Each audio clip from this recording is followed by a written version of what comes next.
நேயர்கள் அனைவருக்கும் வணக்கம். வெண்முரசு கிராதம் அத்தியாயம் 62. பைலனும் ஜெய்மினியும் சுமந்துவும் தொடர திருவிடநிலத்திற்குள் நுழைந்த போது சண்டன் அர்ஜுனனின் இந்திரபுரி குகை குறித்த 7 வெவ்வேறு காவியங்களின் கதைகளை சொல்லி முடித்திருந்தான். அவர்கள் கேட்ட ஐயங்கள் அனைத்திற்கும் பிரிதொரு கதையையே அவன் மறுமொழியாக சொன்னான்.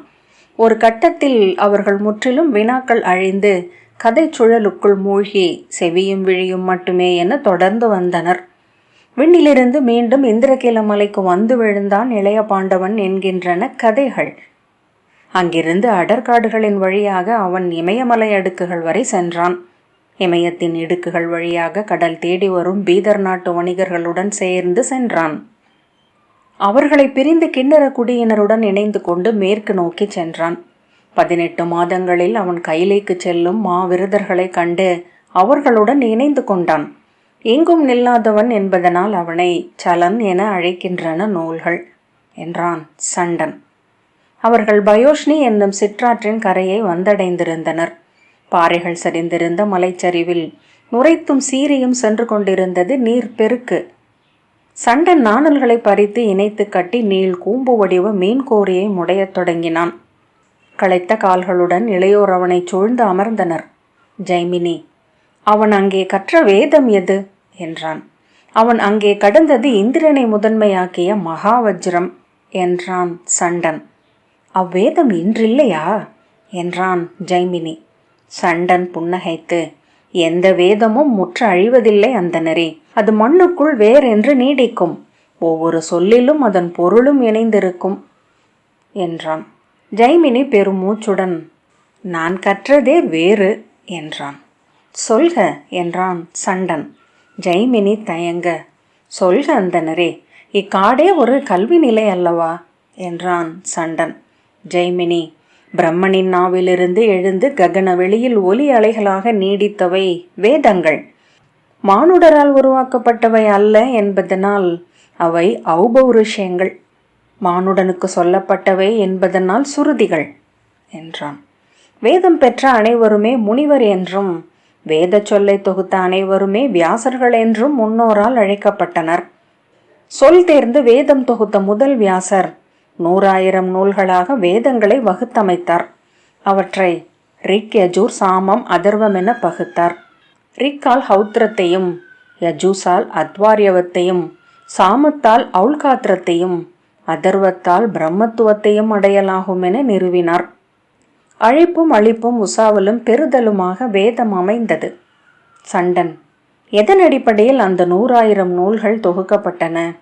எப்படி அவற்றில் இன்றிருப்பவை மட்டும் எஞ்சின என்றான். ஜெய்மினி, அது மானுடரின் வீழ்ச்சி. முன்பிருந்த மூதாதையர் வானென விரியும் உளம் கொண்டிருந்தனர். அவர்கள் வேதமன்று பிரிதொன்றில்லாது வாழ்ந்தனர். மானுடம் வளர்ந்ததும் விளைவுகள் பெருகின. வேதம் அறிய முடியாமைக்கு ஆற்றும் கடமைகளையே வேள்வி என கொண்டது. விளைவுக்கு இலக்காகும் பொருளுக்கென ஆற்றப்படும் கடமைகள் அனைத்தும் வேத மறுப்பே. வேத மறுப்பு மானுட உள்ளத்தை குறுகச் செய்தது. அதற்கேற்ப வேதம் குறைந்து வந்தது.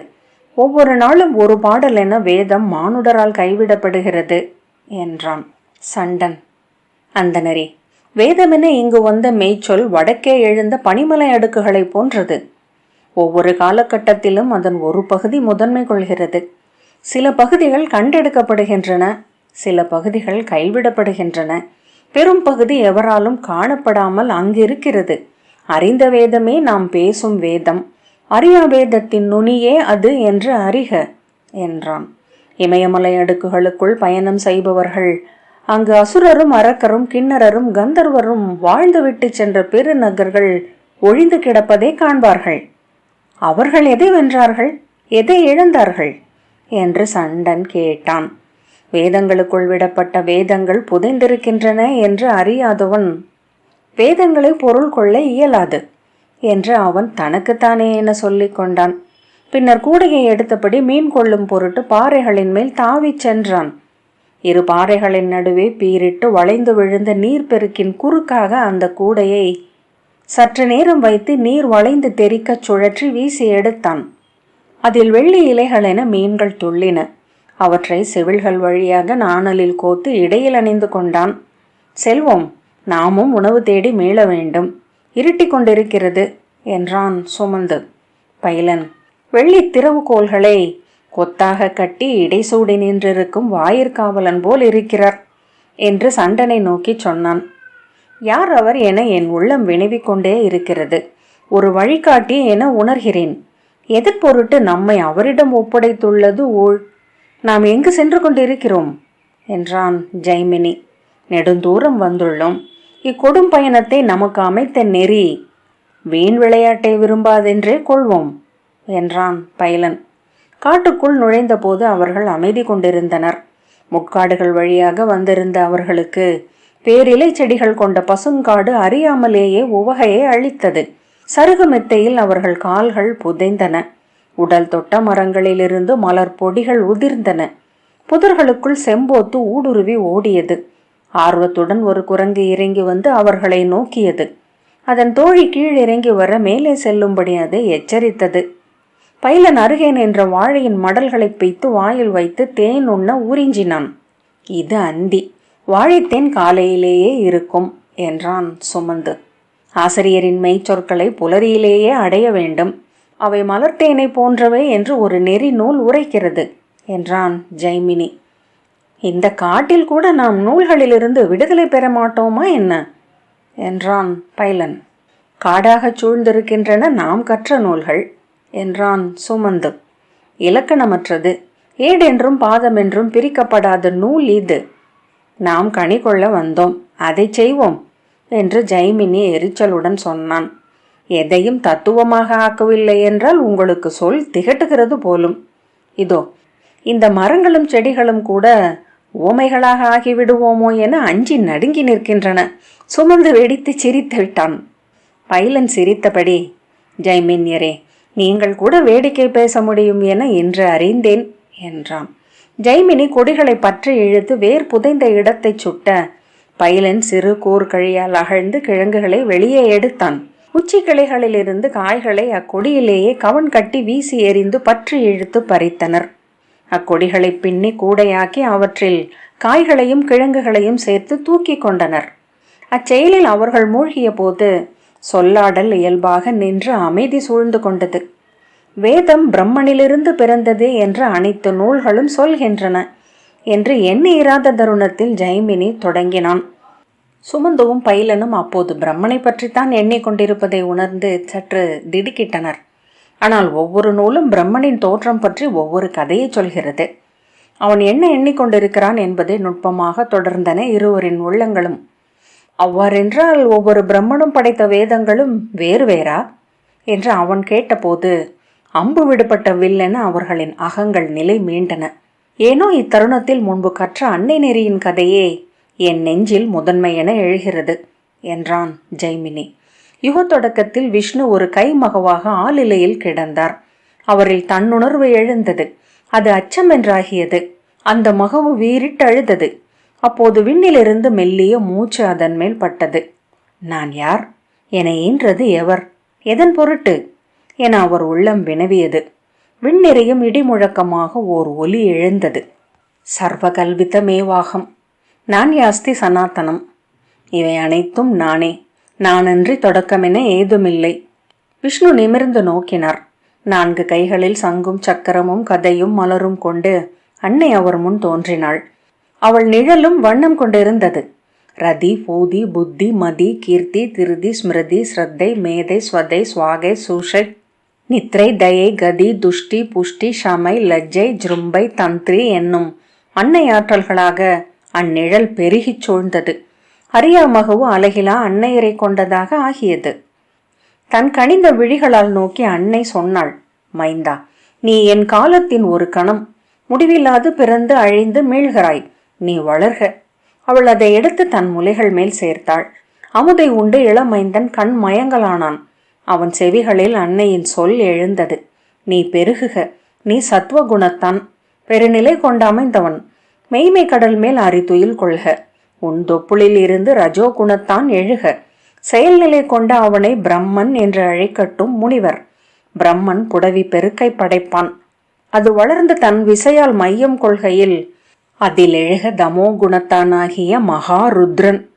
எதிர்நிலை கொண்ட அவனை அழிவிலா நஞ்சென்றும் அனல் வண்ணன் என்றும் அழிப்போன் என்றும் ஆடவல்லான் என்றும் அறியட்டும் மெய்யுணர்ந்தோர். அவ்வாறு பிறந்தனர் 3 தெய்வங்களும் 33 தேவர்களும் எண்ணிலா புடவிகளும் அவற்றை இணைத்தாடும் ஊழ் பெருக்கும் என்றான் ஜெய்மினி. பிரிதொரு நூலில் உள்ள கதை சற்றே மாறுபடுகிறது. கால தொடக்கத்தில் இங்கிருந்தது வெண்ணீர் மட்டுமே. அதன் அலைகள் என தன்னை நிகழ்த்தி கொண்டிருந்தவள் அன்னை. அவள் தான் என்றும் தோழியர் என்றும் உடல்கள் கொண்டு அதில் நீராடி திளைத்த போது அவள் அண்டத்துளி ஒன்று அந்நீர் பரப்பில் விழுந்து பொற்துகள் என சுடர் விட்டது. அன்னை அதை கண்டாள். நீ தவத்தான் படைப்பவனாகி எழுக என ஆணையிட்டாள். பின் தானே அதன் உயிரென புகுந்து எழுந்து வளர்ந்து புடவைகளை படைத்தெடுத்தாள். முடிவிலா கதைகள் என்று பைலன் சொன்னான். பிரம்மனின் பிறப்பு குறித்த கதைகளை நாம் இங்கு பேசுவோம் என்றால் நாம் அகவை முதிர்ந்து சிதை சேர்வது வரை ஒரு கணமும் ஒழியாது பேசிக் கொண்டிருக்கலாம். இங்குள்ள குலங்கள் அனைத்தும் பிரம்மனை பற்றி ஒரு கதையை வைத்துள்ளன. குடிகளுக்கு ஒரு கதை அப்பெருங்கதைக்குள் இருக்கும். நூல்களில் அக்கதைகள் 100 முகங்கள் கொண்டு வளரும். ஜெய்மினி, அன்னையை பற்றி வேதங்கள் என்ன சொல்கின்றன என்று எண்ணிக்கொண்டேன் என்றான். மூவரும் சில கணங்கள் அமைதி கொண்டனர். வாக்தேவி என்றும் அதிதி என்றும் அன்னையின் முகங்கள் உள்ளன. ராத்திரி, உஷை, சந்தியை என அன்னை முகம் காட்டுகிறாள்.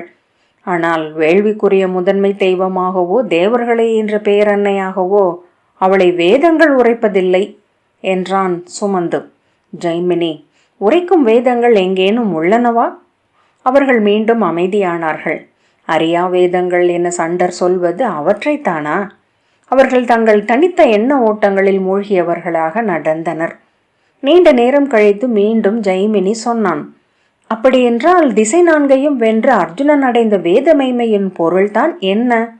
வேதங்களை அறிந்து கடப்பது ஒருவனுக்கு இயல்வதாகுமா?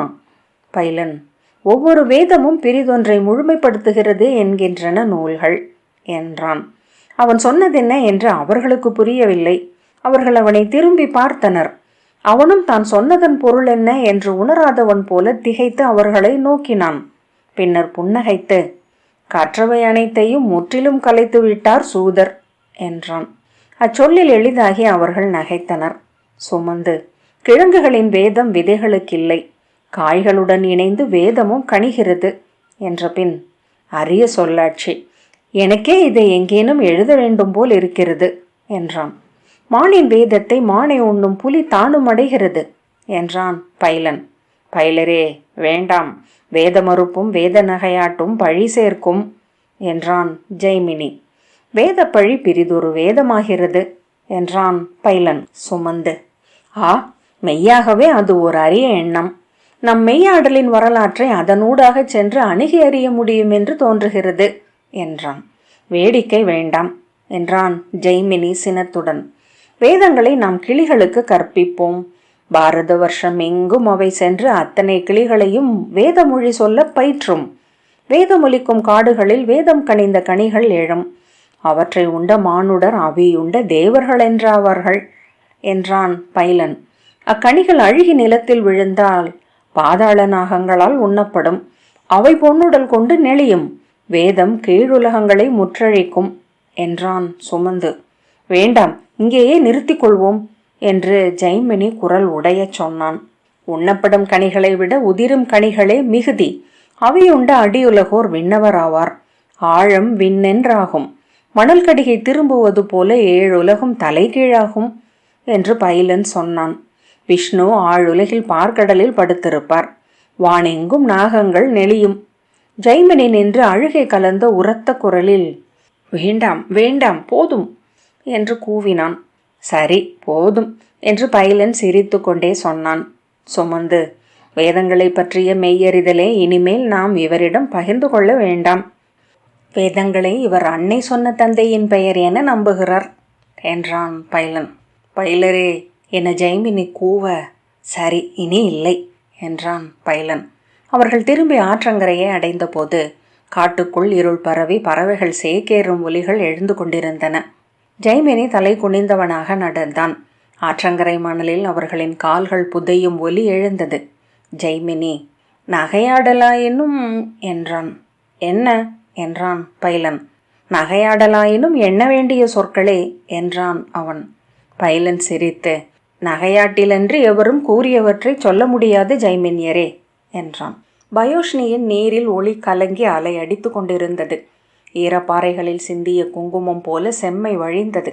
நாணல்களுக்கு அப்பால் பாறை ஒன்றின் பரப்பில் சண்டன் அனல் மூட்டி அதில் மீன்களை சுட்டு கொண்டிருந்தான். அவன் மீனை சுட்டு முடிப்பதற்காக அவர்கள் காத்திருந்தனர். சுட்ட மீன்களை இலையொன்றில் அடுக்கி வைத்து கொண்டிருந்த அவன் அவர்கள் வருவதைக் கண்டும் விழி திருப்பவில்லை. சரியான பதத்தில் மீன் வெந்து நீலச்சுடர் எழுவதற்காக அவன் விழிகள் கூர்ந்திருந்தன. மீன்களை சுட்டு முடித்ததும் அவன் எழுந்து கொண்டு, நீங்கள் உங்கள் உணவை சுடலாம் என்றான். ஜெய்மினி தன் கிழங்கு கூடையுடன் முன்னால் அடி வைக்க, அனல் ஊனுண்டு செழித்திருக்கிறது அந்தனரே என்றான் சண்டன். அறியாது ஜெய்மினி தயங்க நகைத்து, தூய அனலை தேடுகிறீர் போலும். ஜெய்மினி திரும்பி தன் தோழர்களை நோக்கிவிட்டு முன்னால் சென்று கிழங்குகளை சுடத் தொடங்கினான். கண்களில் புன்னகையுடன் பிற இருவரும் வந்து அருகமைந்து கிழங்குகளை சுட்டனர். சண்டன் அப்பால் அமர்ந்து மீனை உண்டு முட்களை அருகிருந்த இலை மேல் வைத்தான். ஜெய்மினி திரும்பி பார்க்க, முன்பு மீன்கள் வானில் பறந்திருந்தன என்று சொல்கிறார்கள் அந்தனரே, மெய்யாகவா என்றான் சுமந்து. ஆம், நான் இமயமலையின் உச்சிப்பாறை ஒன்றில் மீன்கள் பதிந்து உருவான முள்வடிவை கண்டிருக்கிறேன். அவை எப்படி நீர்வாழ்வில் அமைந்தன என்றான் ஜெய்மினி அறியாமல். அவற்றின் வேதம் சொல் மாறியிருக்கும் என்றான் சண்டன். பைலனும் சுமந்துவும் சிரிக்க, சுட்ட கிழங்குகளை எடுத்துக்கொண்டு ஜெய்மினி அப்பால் சென்று திரும்பி அமர்ந்து உண்ணத் தொடங்கினான். சினம் கொள்கிறீர் என்றான் பைலன். சினப்பது அவருக்கு நன்று. சினத்தினூடாகவே அவர் கற்றுக்கொள்கிறார் என்றான் சண்டன். புதர்களுக்கு மேல் அசைவு கேட்க சண்டன் எட்டி அனலில் இருந்த கொள்ளி விறகொன்றை கையில் எடுத்து கொண்டான். மானா என்றான் பைலன். அல்ல என்ற சண்டன். யார் என்றான். அங்கிருந்து, நீங்கள் யார் என குரல் கேட்டது. இளையவர் என்றான் சண்டன். பின்னர் உரக்க, நான் சூதன், 3 அந்தன இளையோரும் என்னுடன் இருக்கிறார்கள் என்றான். அங்கிருந்த குரல், நான் அந்தன சிறுவன், என் பெயர் வைசம்பாயனன் என்றது. சண்டன் எழுந்து அந்த கொள்ளியை காற்றில் சுழற்றி அனலூட்டி கொழுந்தாடச் செய்தான். அந்த ஒளியில் தொலைவில் நின்ற இளையவனை காண முடிந்தது. வருக அந்தனரே, நீங்கள் உரிய குழுவுடன் இணைந்துள்ளீர்கள் என்றான் சண்டன். வைசம்பாயனன் ஆற்றின் பாறைகளை மெல்ல கடந்து அருகே வந்தான். முதலில் உண்ணுங்கள் என்றான் சண்டன். ஆம், நான் பசி கொண்டிருக்கிறேன், என்னிடம் சில கிழங்குகள் உள்ளன என்றபடி அவன் அனல் அருகே அமர்ந்தான். அவற்றை பின்னர் சுடுவோம், இப்போது சுட்டவற்றை உண்ணுக என்றான் சண்டன். அவன் உண்பதை அவர்கள் நோக்கி அமர்ந்திருந்தனர். உண்டு முடித்து கமுகுப்பாளை தொன்னையில் இருந்த நீரை அருந்துவிட்டு அவன் நிமிர்ந்து, கடும் பசி, வரும் வழி அடற்காடு, ஏதேனும் நீர்க்கரையில் இரவு தங்க வேண்டும் என்பதற்காக கடுநடை இட்டு வந்தேன். அன்னம் அன்னத்தை அறியும் தருணத்தை நோக்கி இருப்பது போல நிறைவளிப்பது பெரிதொன்றில்லை என்றான் சண்டன். ஆம், இந்த நெடும் பாதையில் நான் மெய் என்று முதலில் அறிந்தது பசியையே என்றான் வைசம்பாயனன். அவன் வாயிலிருந்து ஏப்பம் ஒன்று எழுந்தது. வேதநாதங்களில் முதன்மையானது உயிர்கள் கொள்ளும் ஏப்பம் என்று ஒரு சூதனின் சொல்லை வைசாலியில் கேட்டேன் என்றான் வைசம்பாயனன். ஜடர வேதம் என அதை அவர் சொன்னார். பின்னர் பைலனை நோக்கி தலை வணங்கி, விசும்ப குலத்தில் வந்தவன், என் பெயர் என வைசம்பாயனன் என்பதை கொண்டிருக்கிறேன் என்றான். பைலனும் சுமந்துவும் ஜெய்மினியும் குலமும் குருமுறையும் பெயரும் சொல்லி தங்களை அறிமுகம் செய்து கொண்டார்கள். அவர்கள் வாழ்த்துரைத்து முடித்ததும் சண்டன், நான் சூதனாகிய சண்டன் என சுருக்கமாக தன்னை சொன்னான். எங்கு செல்கிறீர்கள் என்று பைலன் கேட்டான். வைசம்பாயனன், நொதித்த கல் களம் விட்டு எழுவதைப் போல மாணவர்கள் குருநிலைகளிலிருந்து வெளியே செல்கிறார்கள் என்று ஒரு சூதன் சில நாட்களுக்கு முன் பாட கேட்டேன் என்றான்.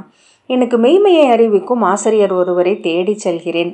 ஜெய்மினி, அந்த ஒப்புமை எனக்கு புரியவில்லை என்றான்.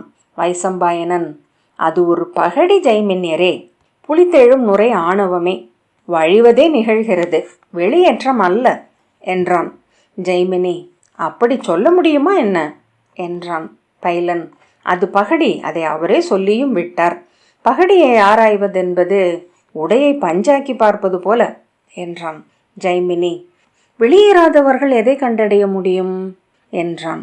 முற்றிலும் வெளியேறுபவர்களை கண்டடைய முடியும் என்று அதற்கு பொருள் என்றான் வைசம்பாயனன்.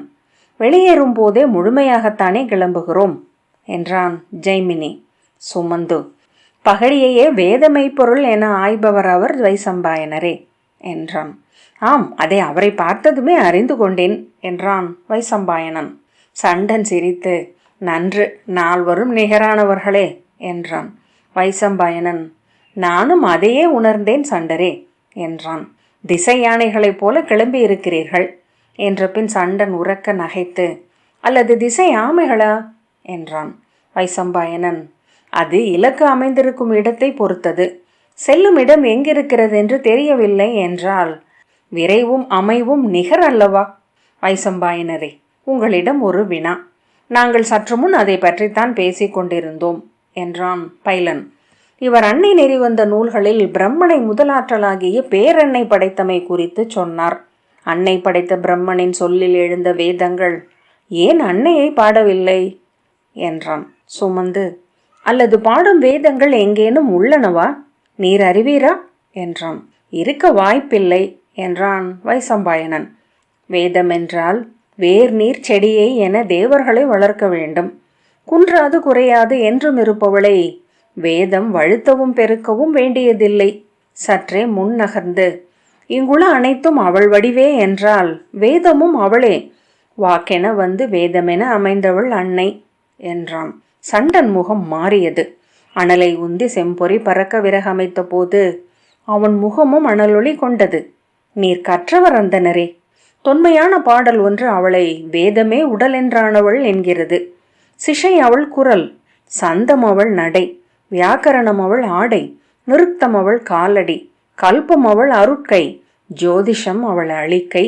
வேதமென்று இங்கு ஓதப்படும் அனைத்தும் அவளென்று அறிகின்றனர் அன்னை நெறி அமைந்த படிவர். அனல் மேல் எடை மிக்க காட்டு விறகுகளை ஒன்றன் மேல் ஒன்றென சாய்த்து அமர்த்தினான் சண்டன். அனல் மெல்ல அவற்றில் பரவி எழலாயிற்று. அகலாது அணுகாது அறிக இகழ்வென்று நின்றாடும் அனலை என்ற பின் அவன் தன் உடலை சுருட்டி கொண்டு கண்களை மூடிக்கொண்டான். பிற நால்வரும் செந்தழலின் ஆடலை உடனாடும் நிழல் வெளியின் பெரும் பித்தை நோக்கி அமர்ந்திருந்தனர். கிராதம் 62வது அத்தியாயம் இத்துடன் நிறைவு பெற்றது. நன்றி.